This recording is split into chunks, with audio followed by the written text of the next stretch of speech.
Yeah.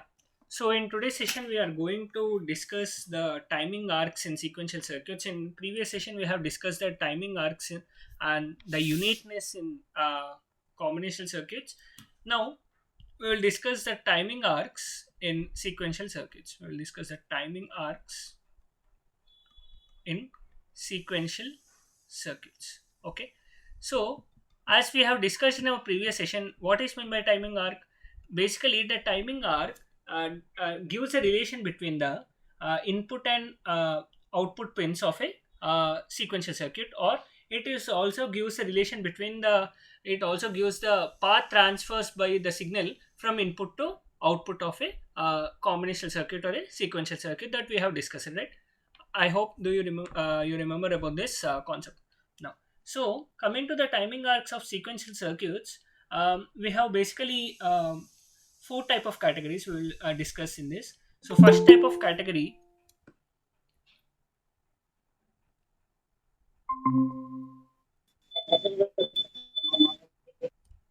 So first type of category, we will start with the sequential circuits which are having synchronous inputs. Can you please mute your mic? Synchronous input. Yeah. And second, we will see the circuits with and second type of yeah. So in synchronous circuits, we have two types. One is setup check arc. One is setup check arc, which is also which is of two types again. One rising and falling, rising and falling, and second one is whole check arc, whole check arc. This is also of two types, rising and falling. So we have started with the discussion of timing arcs in sequential circuits. So we are basically categorizing for synchronous inputs. In synchronous inputs, we have setup check arc and whole check arc. And in setup check arc also we have rising and falling, and whole check also we have rising and falling. Next we have asynchronous input. So if the input is asynchronous input, asynchronous input, this is basically a reset signal. Okay, this is basically a reset signal. Reset is asynchronous. Okay, and third one is so in this asynchronous input we have again two types. One is recovery check arc. One is recovery check arc, and next one is removal check arc. Removal check arc. And coming to third one, which is synchronous output. Synchronous output. So in this we have clock to Q delay. Clock to Q delay. Or it is also known as propagation delay. Or it is also known as propagation delay or clock to Q delay. Okay. So we will discuss one by one what are all this. Now we'll start with the setup check arc. We'll start with setup check arc. Okay. For this, we will consider a simple flip flop, which is a D flip flop. Okay. So let's say this is our D flip flop, and this is clock. This is outputs Q and Q bar. So this is basically our input, and this is our clock signal provided to this. Okay. Now, so this is our clock. Let me draw in a waveform also for better understanding.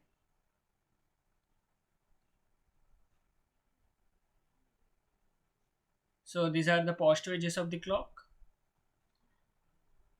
and now we will apply the input before the passage of the clock here, before the passage of the clock like this. Okay, so here we will apply the clock. Sorry, here we will apply the input. Okay, and it is going down. Okay, so this is our input. Okay, so this time period before the clock post edge of the clock is called setup check arc. Okay, this time period is called setup check arc. Okay, the time period before the positive edge of the clock is called setup check arc. So this time period is called setup check arc. Okay, and the time period after the positive edge of the clock, like this time period, is called whole check arc. Okay, this time period is called whole check arc. Okay, so this time period is called setup check arc, and this time period is called whole check arc. Is it clear? Yes. Yeah. So what is this setup check arc is? So we are applying the input before the positive edge of the clock. Here we are applying the input. Okay, and after the positive edge of the clock, we are maintaining this input stable. Okay, so first we will see this setup check arc. So before the positive edge of the clock, we are giving our input. So before this positive edge of the clock, at this time instance, we are providing our input. Okay, so that means for this flip flop, for this flip flop, you cannot give the input at the same instance of the positive edge. You should provide the input before the positive edge of the clock, so that the flip flop can process the input and produce the data. So the flip flop can actually process the data. So if the input is given before the clock edge, flip flop will have some time to process the input which is given to this flip flop. Okay, so that is called setup check arc. Is this clear? Why we are giving the input before the clock edge of the positive edge of the clock? Is it clear?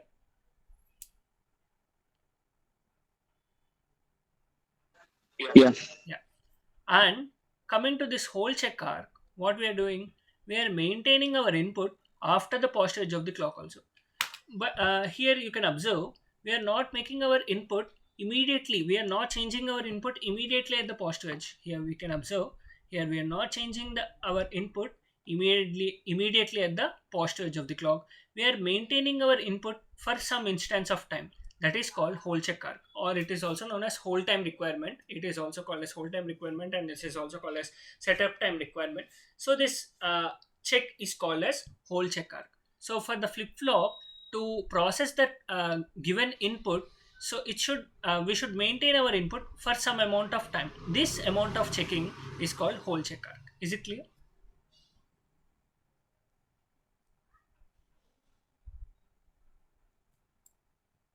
I hope this is clear, right? Yeah. Yeah. Yeah. Yeah. Now again we will consider this clock. These are our positive edges.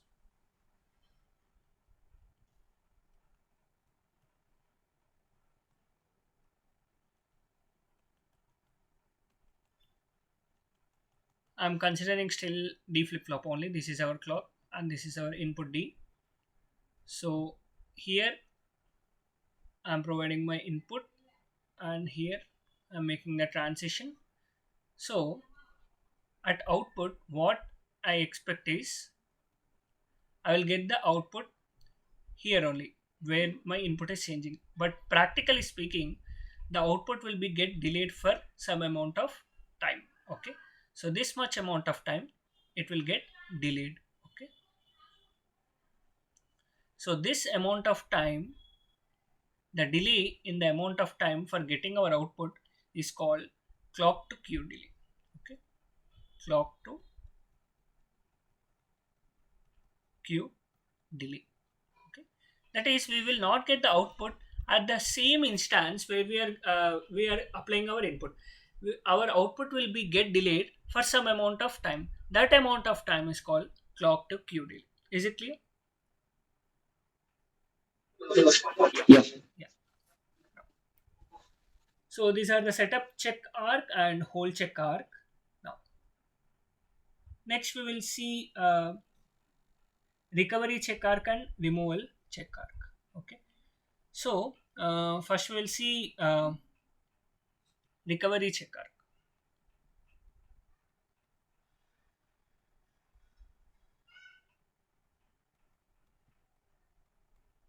Basically, the definition of this recovery check arc is the minimum time before the rising edge of the clock. Reset signal should be deasserted such that new data can be captured at the edge. Okay, so this is the definition. Let me write. So the minimum amount of time before the rising edge of the clock, before the rising edge of the clock, reset signal should be deasserted such that new data can be captured at the positive edge. Okay. If it is a positive edge flip flop, we will consider positive edge. If it is a negative edge flip flop, we will consider negative edge. Let's see with the timing diagram here. So let's say this is our clock.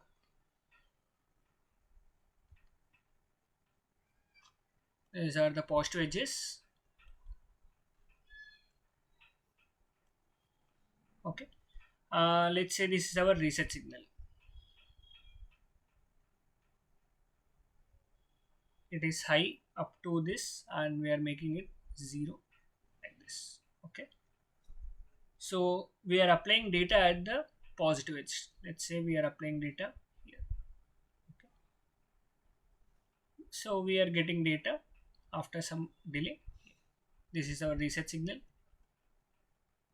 This is our clock data, and this is our output.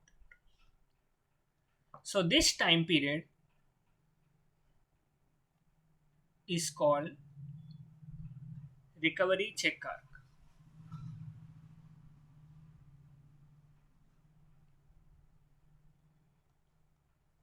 So basically, the minimum time before the rising edge of the clock, the reset signal should be deasserted. That is, reset is changing from 1 to 0. Okay, so the minimum amount of time the reset signal should be deasserted before the data is applied so that the data can be captured. If the reset signal, since the reset signal is asynchronous, we have discussed it, right? What is meant by asynchronous? If reset signal is given, and if the data is also given simultaneously with the reset signal, the output will be 0. That is, system will be reset. So that's why reset signal should be made deasserted before we apply the data. So what is the time before it should be deasserted before we are applying the data? This time is called recovery check arc. Is it clear? Simple logic. Is it clear? Yeah, yeah. Yeah.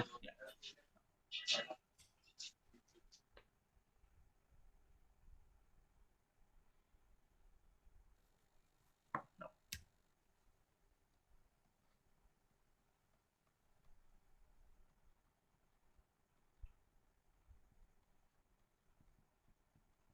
second term is removal check arc.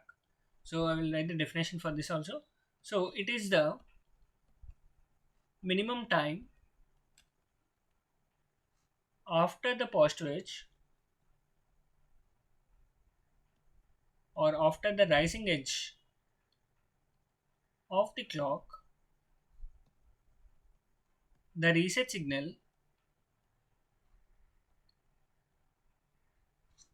should be deasserted.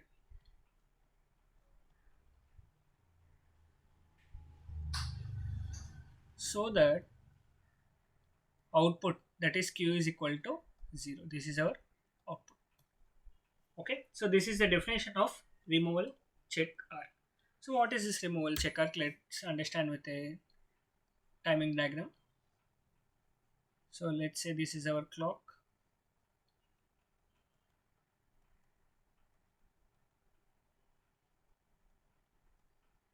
Okay, so this is our clock and this is our output q. So we'll not in this case I will not take any input. I will take directly reset signal. So somewhere here I've applied my reset signal, so I'm making 0 here. Okay, so Here the reset signal, we have seen the whole check requirement, right? So here also the reset signal should be applied after the positive edge of the clock. So the reset signal should not be resetted at the same instance of the clock. It should be maintained after some time period. Okay, this time amount of time the reset signal should be applied. Okay, so we cannot change the reset signal at the same instance of the clock. We should maintain the reset signal after for some amount of time after this clock edge also, so that our output will be reset, that is it will be equal to 0. Okay, in the whole check requirement we have seen, right? So the signal should be applied for some amount of time here. Yeah, this one. So the input should be applied for some amount of time after the positive edge of the clock. Similarly, the reset signal also should be applied for some amount of time after this positive edge of the clock, so that our output will become 0. Okay, so this is called removal check arc. Is it clear? Yeah. Yeah. So these are timing arcs in sequential circuits. Okay, so yeah, so that's all for today's session. So in this session we have started with the discussion of timing arcs in sequential circuits, and we have also discussed that in yesterday's session we have discussed the timing arcs in combinational circuits and uniqueness. So in upcoming session we will see some definitions like propagation delay, like we will see the about the combinational circuits, what are this propagation delay, rise propagation delay, fall propagation delay. We will see the terminologies of rise transition delay, what are these terms, we will discuss in upcoming sessions. Okay, yeah, so that's all for today's session. Thank you. So if you're having any doubts or queries, you can stay and ask. Okay, thank Okay, thank you. you.